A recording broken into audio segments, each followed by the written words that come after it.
Hey, hi, Peter, Watch Retrospect. What's going on?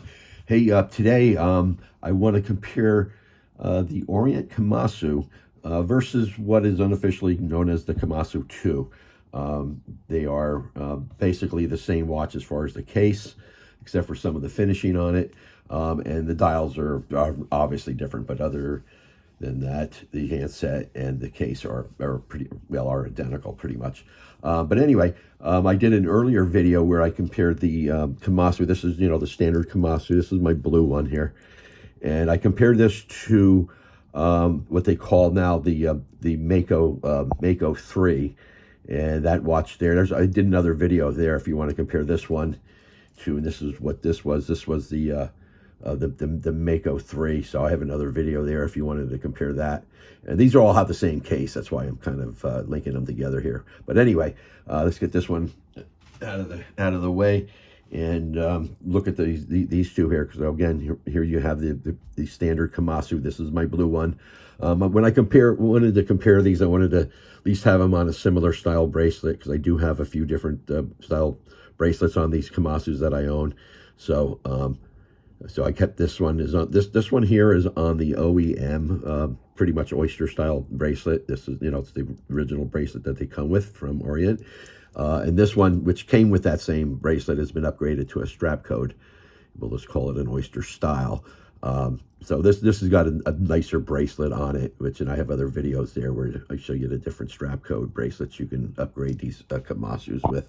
But this is the standard one, and again you got these more pretty much rectangular indices, and it's just, to me, this is one of my, honestly, this is one of my favorite handsets. I just love the handsets that you get on these Kamasus. They have a really nice polishing to them, and you got that red arrow, that red tip on the second hand, and other than that, the rest of the second hand is nicely polished, and they're just, I don't know, I just really dig the handset, the style of them. And I guess the indices in these hands are supposed to emulate the barracuda teeth. And that's exactly what Orient says on their own website about it, because Kamasu does mean barracuda in Japanese. So this is the standard one. It's been around for quite a while. It's been considered perhaps the best budget diver. I mean, it's considered one of the best ever. I rave about them. That's what I believe about them. I just think these are just incredible things, and these are the exact same cases, which are pretty well known what they are. They're about 42 millimeter case, but it's got a really short. It's actually a little less than 47 on your lug to lug. So these things fit more compact than you would think for a 42 millimeter wide watch, and it's less than 13 millimeters thick. So it has great proportions. A lot of people have mentioned that about these Kamasus, is the proportions just nice. It's a little bit top heavy compared to wearing like my 5-digit Submariner or something, but because these do have some beef, these things weigh about 158 grams. I know my 5-digit Submariner weighs about 135, so this feels a little top heavy, but otherwise it's just they got such a great dimension about them. The proportions, I think, would be the right word. It just, the case, the dial, everything, it just seems to work so well. But anyway, this is the standard Kamasu with these indices. And one thing you want to also notice, if you look at the bezel, which is here, it's matched in the blue, is you have each minute has got a marking, and obviously at every 10 you got the numerals there.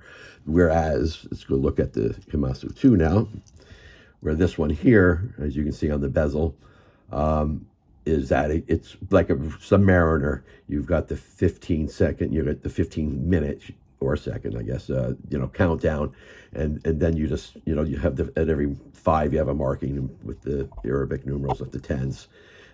So that's obviously different. And I do purposely have on. I do have my 5-digit sub on. So, it's obviously, let me back out a little bit, but. It's kind of, emulating that, that dial.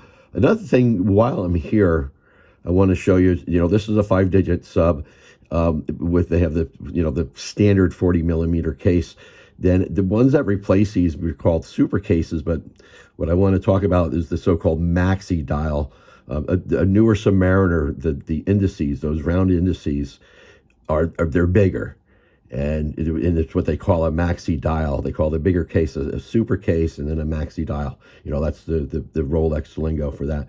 And I just wanted to point it out because if you look at this one here, you can see how much bigger these indices are. So these indices, which are pretty much an exact copy of a Rolex layout, Submariner layout, it has more of what you would, with Rolex anyway, would term as the maxi dial.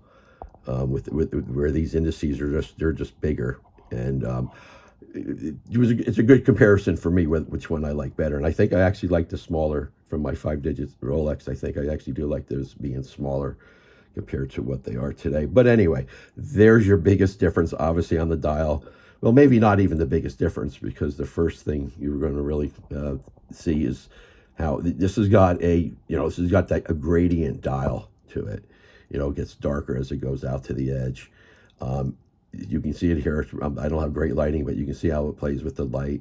Beautiful dial. I wore it the other day, all day to work, and when the sun catches it, or the certain lighting is just beautiful dial. But so that's got the gradient dial compared to the sunburst, sun ray dial that the standard Kamasu has. So that's obviously really the biggest difference in the dial, and then of course the indice layout. But the handset is identical. Got that beautiful, polished hands. Here you don't get the red tip. This one has a white tip on this color scheme. But there's your obvious differences. At least looking at it, head on, is that you got the dial being gradient, and of course the indices and the way the bezel's laid out. But one of the biggest differences on this watch are these sides. The side on this Kamasu 2, these are more of a brushed. It's a very lightly brushed. It doesn't have a real defined grain, but it's nicely done. But you can see how much duller it is compared to the polished sides that all the other Kamasus have. These sides are polished to a pretty nice. They're no Grand Seiko or anything, but they're really not all that bad at all for a $200 to $300 watch. So that's one of the biggest differences, that the Kamasu, that's always had this, polished side with the brush top, which follows just like a Rolex Submariner, whereas you're going to the brushed finish on that. And I really wanted to see that, just because it is so different than the other Kamasus that I have. And it still has a nice sheen to it if you look at it. Let's get it here closer, but it does really have a nice sheen to it. But if you look close, you can't see. It's not real. Doesn't have like a real defined line on it, but it's still nicely done, and they still keep the chamfer here, just like the other one, and that's polished. And then of course the top of it is brushed as well. So, and then really the third, actually there's two other points I really want to point out and then conclude. This has got the different crown. This has got the bigger crown. I've seen other videos of this very same watch, and it had the smaller crown that the standard Kamasu has. This crown I never had until that Mako 3 I just showed you has got this different crown here. We can compare the two. I've always complained how little the crown is on the standard Kamasu. We'll leave it upside down so you can see the crown side by side. And they're a little awkward, this one here, this crown. But you can manipulate it, it's just undersized, Whereas this has got a little bit, it's not by much, but it's a little taller, and it's a tick wider. And it's a little easier to manipulate, obviously. And so this one here, the Kamasu 2, I've seen it with this crown on it in other videos. But on this one, it does have this crown that, like I said, I first saw in the Mako 3. And another thing, and I think this I really want to point out, I bought this watch on Amazon. And one difference here, I want you to, if I can zoom in, on the standard Kamasu down here, right here, where it would say, like Swiss made on a Swiss watch, these would say, they would say movement Japan. I'll show it on the blue one in a second. And it would have F692. It's a F6922 movement, but for whatever reason on their dials, it just says F692. And this one here doesn't have that lettering that says movement Japan, while all the other Kamasus I've ever had. See if we can get this in close enough here to look. But you can see it says Japan there. And what it says is movement. Well, it's an abbreviated word, movement Japan. And that's what all of them say. And then it says F692. And the other thing on the back of these watches, it actually says movement Japan, movement made in Japan.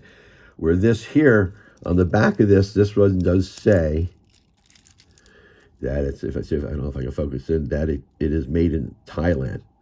And I don't have a problem with that. But I'm wondering, and I've seen other, like I said, I've seen other videos of this same watch.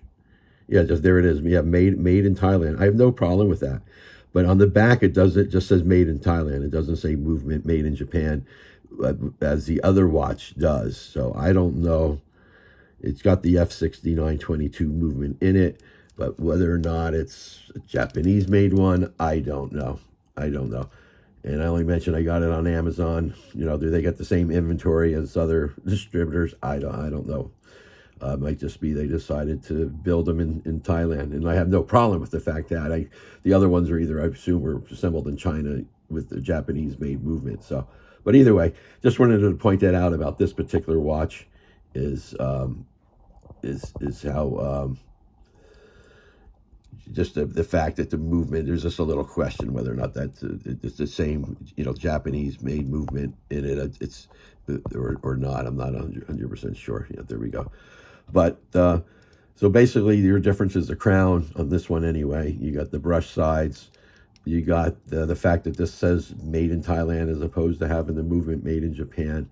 And of course, you know, the appearance of the dials are completely different. But those are the two. You know, there's your Orient Kamasu. Here's your Orient Kamasu 2. And nice, you know, either way. I mean, again, the case is identical other than the crown on it in this case. And there you go. Either way, they fit fantastic. Like I said, the dimensions are just fantastic on these two watches.